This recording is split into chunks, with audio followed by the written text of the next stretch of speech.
Well, everyone, it's time for us to go and take a look at the iPhone 17 and compare it against the Google Pixel 10 Pro and see which particular phone is a better one for you. Now, the thing I can definitely tell you in almost every single way, both these phones are very interesting. They both have their own pros, their cons. There's some really nice things going on for both these phones, and I will definitely tell you if you're in the market, it does make a lot of sense to consider, some of these phones. But keep in mind that there might be some other devices that I'd probably recommend buying as well. So we'll take a look at it throughout this whole entire video. But if you want to go through and pick up some phones that I would recommend buying this year, links will be down in the description below. You can get them from there, and you can help support the channel at the exact same time. Now, starting off with the outside of both these phones. The Google Pixel 10 Pro originally came out not that long ago. It came out just a little bit earlier this year. And on the front side of this particular device, you're basically going to be able to go through and get a 6.3-inch LTPO OLED display. So I feel like this is a really nice thing going on for this type of panel, right? It's a very good type of display. And if you're going to go through and pick up a phone,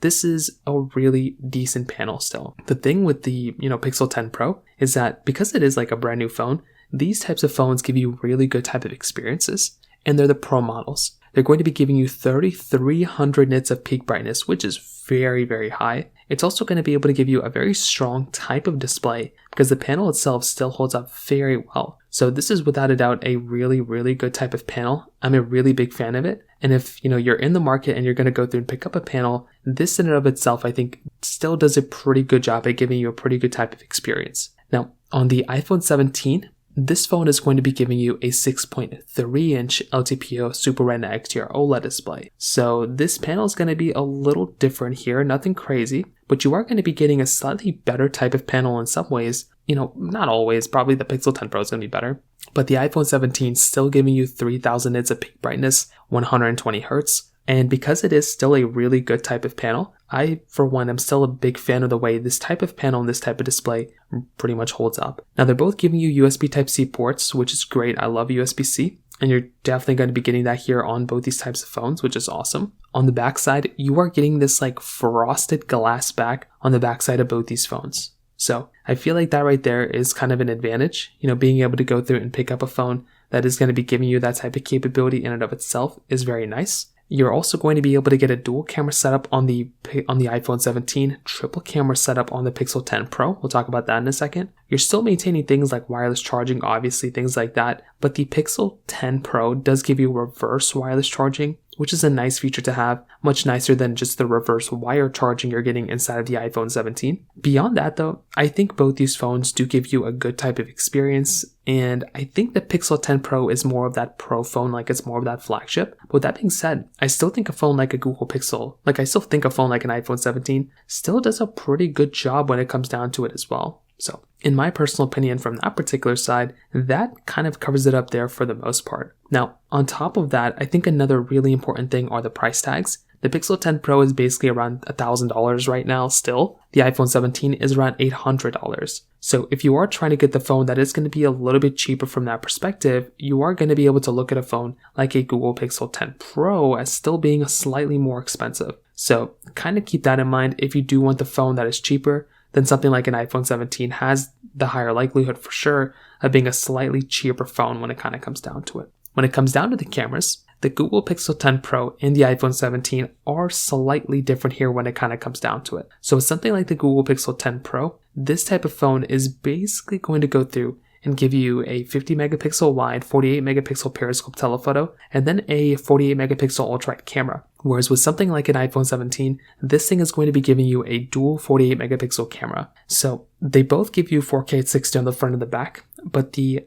Google Pixel 10 Pro does give you 8K at 30 frames per second on the backside. So that right there is kind of an advantage for that type of phone when it comes down to it. That is going to be a nice little area where you can kind of get a little bit more capability with something like an iPhone, with something like a Google Pixel 10 Pro. So the Pixel 10 Pro from that particular perspective is definitely going to be the one, as far as I can tell, that is going to be a slightly better one from that particular perspective. And if I'm in the market and I'm going to go through and pick up a phone, then definitely something like a Google Pixel 10 Pro I mean, that camera has the highest likelihood here of giving you a better type of experience. So kind of keep that in mind. Again, it isn't necessarily the biggest deal in the world, but from a camera perspective, that's kind of what you should probably expect. When it comes down to software longevity, this is also another one of those important areas. Both these phones are still supported with software, and they basically are just getting started with software updates. Like these types of phones, they're going to be lasting for a long period of time. And that is kind of one of the coolest things going on for these types of devices,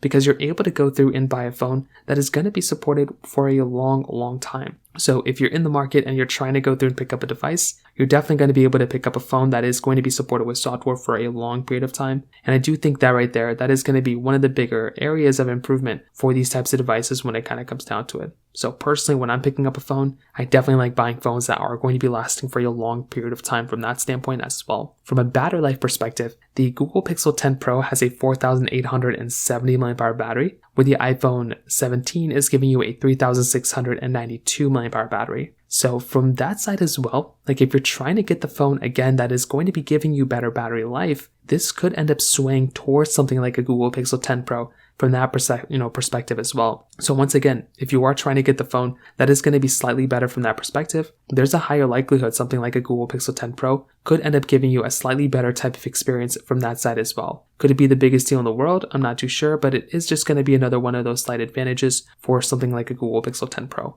And finally, when it comes down to the performance, the Google Pixel 10 Pro is going to be giving you basically a Google Tensor G5 chipset inside of it with 16 gigabytes of RAM, where the iPhone 17 is going to be giving you the Apple Ace 19 chipset inside of it, basically with 8 gigabytes of RAM. So this is going to be another one of those big advantages here, because with something like a Google Pixel 10 and the 10 Pro, these phones are very fast and they're going to be able to handle basically every single thing you throw at it. These are going to be very fast, very capable phones. And that is something without a doubt that I'm a really big fan of. So being able to go through and pick up a phone like these, devices, they're going to be able to handle lots and lots of different things that you throw at it. And I feel like that in and of itself is going to be a really nice thing. At the same time though, I do feel like with something like a, iPhone 17, this type of phone is also still going to be able to give you a really good type of experience, a really good type of capability. And I feel like that right there is also going to be another one of those really big advantages. And I personally love being able to go through and